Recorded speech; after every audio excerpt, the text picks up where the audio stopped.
मराठा आरक्षणाच्या पार्श्वभूमीवर मुंबईत पोलिसांचा मोठा फौजफाटा हा तैनात करण्यात आलाय। अनेक ठिकाणी मराठ्यांनी चक्काजाम केलाय आणि या सगळ्याचा परिणाम अर्थातच मुंबईतील वाहतुकीवर झालाय। आणि अशात मुंबई पोलिसांचं एक ट्विट आता वादाच्या भोवऱ्यात सापडलंय। मुंबईकरांना झालेल्या गैरसोयीबद्दल आम्ही दिलगीर आहोत। सध्या सुरू असलेल्या आंदोलनासाठी मोठ्या संख्येने बाहेरून लोक आणि वाहनं आल्यानं दक्षिण मुंबईकडे होणारी वाहतूक ही विस्कळीत झाली आहे। आम्ही सर्वतोपरी प्रयत्न करून मुंबईकरांची गैरसोयी कमी करण्याचा प्रयत्न केलाय, असं मुंबई पोलिसांनी ट्विट केलंय। मुंबई पोलिसांनी या ट्विटमध्ये बाहेरून आलेले लोक असा शब्द वापरल्यानं अनेकांनी मुंबई पोलिसांवर टीका केली आहे। मुंबई ही मराठी माणसांची आणि महाराष्ट्राची आहे, त्यामुळे बाहेरून आलेले लोक असं पोलीस कसं म्हणू शकतात असा सवाल आता विचारला जाऊ लागलाय।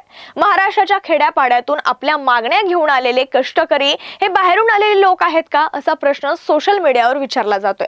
दरम्यान मराठा आंदोलनाचं स्वरूप पाहता, आंदोलकांची संख्या पाहता मुंबईत कायदा आणि सुव्यवस्थेच्या अनुषंगाने अधिक पोलीस असणं हे गरजेचं आहे। त्यामुळे सर्व पोलिसांच्या सुट्ट्या या रद्द करण्यात आल्या असून सुट्टीवर गेलेल्या सगळ्या पोलीस कर्मचारी अधिकाऱ्यांनी तातडीने ड्युटीवर रुजू होण्याचे आदेश नायगावच्या वरिष्ठ पोलीस निरीक्षकांच्या पत्राद्वारे देण्यात आलेत। शिवाय हे आंदोलन आणखी किती दिवस चालेल हे निश्चित नसल्यामुळे खबरदारीचा उपाय म्हणून मुंबई पोलिसांच्या रजा या रद्द करण्यात आल्यात। या सगळ्यावर तुमचं मत कमेंट बॉक्स मध्ये नक्की सांगा आणि ही रील जास्तीत जास्त शेअर करा।